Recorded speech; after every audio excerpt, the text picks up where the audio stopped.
Happy New Year and welcome to Face It with Cindy Mack. This is officially going to be my first vlog for my YouTube. I don't really know about a podcast or anything like that, but I really wanted to start off with some insights, some content that would be helpful to you through my story. Because, how can you launch a new vlog or podcast or YouTube, whatever this is going to turn into, without a story to start off with of the beginnings? And I do have some nuggets that I think is just insightful in my 57 years of life that I want to impart to women all around at every age. I think it'll be helpful. So, I have been working with Mary Kay Cosmetics for 35 years. Like, that sounds weird, doesn't it? 35 years. So I started at a very young age at 22, and I had no clue. I was trying everything, to be honest with you. I had gone to 3 different colleges. I was getting married. I thought I'd try that. Like, that's about how much thought I put into that when I was 22. And I had moved a couple of times because, you always think you can move. That's a whole nother episode I'm going to do on wherever you go, there you are, because I kept trying to move to get away from myself. That didn't work. But anyway, I was trying all different kinds of things. I was waitressing. I was looking for jobs. I didn't know what I was going to do. And so I was introduced to the Mary Kay opportunity. And, at first I was just like, oh, this is weird. But I really loved that it was women supporting women. It was positive. And I loved the culture of the company. The culture of the company was God first, family second, career third. And Mary Kay really believed in using her people to teach versus bringing in guest speakers. She felt that the wisdom of somebody out in the field actually doing the business was just so much more powerful. And I loved that because I started learning the walks of life of how to do this business and direct sales. Direct sales has changed a lot today. And I am now semi-retiring from that career. I gleaned so much. Like, I literally feel like I have a master's degree because of this business. And, back in the day when we didn't have cell phones, we went uphill in the snow barefoot, that kind of thing. But there weren't any cell phones. There were no computers when I started. And I wrote directions in my date book, handwritten date book. And those were my beginnings. And I learned a lot through this company, through the growth of my business. And the first 10 years, I was awful. I was so bad. I was like that typical person that would sell you something you never see her again.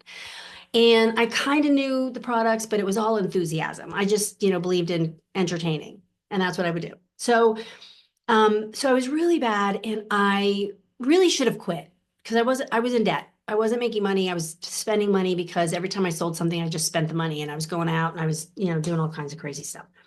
And so that was the first 10 years. So I had a choice. The thing that I loved about it was that if I did get this, I was like, if I get this, I would be able to like have autonomy. Like, I could just, have that flexibility. And I loved that. And I loved the creative part. And I loved selling because I believed in the product. So it was so easy to talk about it. And so I was like, all right, I need to figure this out. So a turning point happened when I was around 31-ish. And that's when everything radically changed. And I built $1 million business. It wasn't overnight, but I made really healthy decisions. I became very consistent with my activity. I was very disciplined in learning how to connect with people. And I do want to talk about a couple of things along those lines. So here's the nuggets that I have with that. So once everything turned around, the progression of growth was just like boom, boom, boom. So, I earned my first pink Cadillac. And, they give you a new one every other year. So it was really cool. And so I've been driving free forever, my whole life. And so that was a great piece of it. But I started to learn how to pass on my skills and teach and empower other women to build this. And so I built this big organization all across the country and have been running it for the last 22 years in that capacity. And so now I'm transitioning because after 35 years, it's really time for me to do something else. I feel like in this season of life, I want to slow down and I want to give back. And I love working in these pods, small groups of women that I have created over the years And each group has been different. I have one that I've had for a really long time that has just been so powerful because I feel like there's a lot that we get from each other in the group, and then a lot that I mentor and I coach, and then I bring in other people. And so I'm doing that now outside of the Mary Kay world. And along with that, then there's a retreat that's attached to it after we work together for a little while. It's so much fun. So here's the thing that I really want you to get out of my story is those first 10 years didn't have to be so awful. I didn't have to be so crazy. And I think, and I know through a lot of counseling, a lot of studying, reading, I mean, I devour any kind of books on psychology, personal growth when it comes to not personal growth, just motivation, but personal growth of really literally tangible things that you can use to change yourself. And so in those early years, had I known myself better, had I gone through a process, which they should have in school, is gone through the process of knowing my strengths, knowing my temperament, meaning my personality style, what triggers me, what are my needs, all the love languages, my greatest needs, because there's all these different assessments that in and of themselves, they're not completely accurate.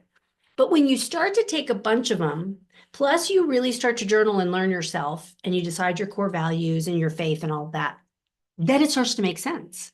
So that's why I don't focus on one assessment, like Strength Finders, DISC, any of those. I like to use multiple because it's really the whole point of them is you taking the time to learn yourself. It's not going, oh, this is who I am. Well, that's it. That's me. That's not how it works. We're so much deeper than that because of all of our life experiences, how we were raised, all of that.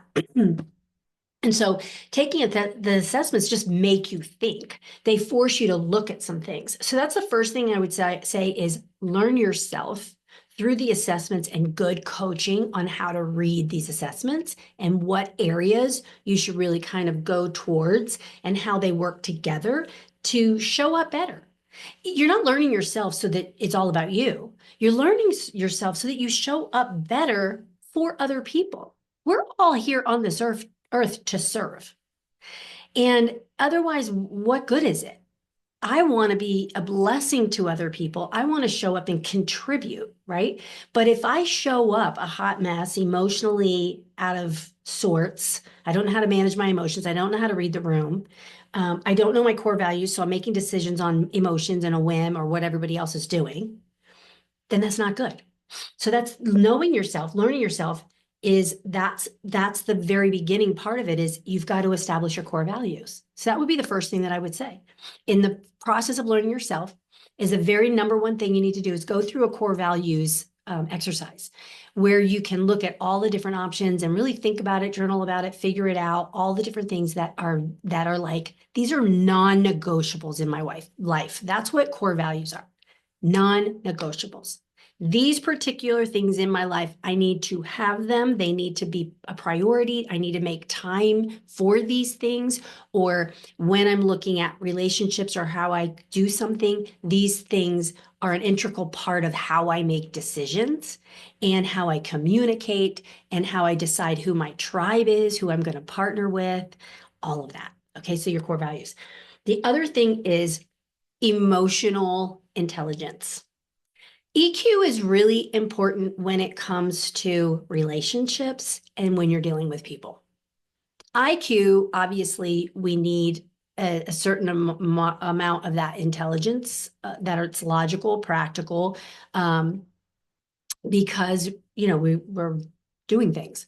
But when you're dealing with people, EQ is huge. No, being able to show compassion and empathy, being able to regulate your emotions, recognize how you feel in a room when you first get somewhere, or you're talking with someone, or you're in a relationship with someone, and your emotions start to come up. You want to be able to recognize them and label them and understand, how do I handle this emotion? What would be appropriate for this setting? That would be best, what's going to be the most productive thing to express? That was so hard for me, still is hard for me, because I tend to vocalize how I feel. And sometimes it's just not appropriate. And sometimes is not going to be the best thing for that person. So it's not going to matter. Some people just don't want to know how you feel, right? So regulating yourself. And then the other is reading the room and being aware of the other people in the room so that you, again, know. And those are the first two things that I want to touch on, because some of the other things that I know are key to the transition of my life and growth and for other people. It's those two things, or three things, I should say: knowing yourself, and then your core values, your EQ. But healthy boundaries, wise counsel. How do you know what is wise counsel? And owning your own mistakes, being able to laugh at yourself, not taking yourself so seriously, but also owning your own mistakes. Being authentic and transparent doesn't mean you tell all. It means that you go, hey, you know what, I messed up. Or hey, here's something that I'm not great at, or I struggle with. It's knowing when to and how to share it, but sharing it so that you're real, you're relatable, and you can make those authentic connections and make an impact. And then just moving on. I had to really forgive myself and move on. And one of the hard things that I still struggle with is when I make a mistake or I do something stupid, which is often, moving off of it, not just lamenting over it and feeling bad and over apologizing or overthinking about it myself, but just moving on, because all of those things are the key elements of us having and living our best life, making a difference and making a contribution. It's all of that. I believe that we got to face our issues head on, face our problems head on and our weaknesses, and let's be real and honest so that we can grow and be better. Yes, we're going to make mistakes, but we want to then learn from it so that we're better the next time. And that's what it's about. It's not about perfection, which I struggle with also. It's like, and then it's all about me. It's like, oh my gosh, I look so bad. That was so bad. It's not about perfection. It's about progress. It's about us getting better and better every day. And so that's what Face It is going to be all about. So like, follow, share. I think I'm supposed to say that all at the end. That's what everyone says. And I'll have more for you. All right. So join me. Thanks for watching.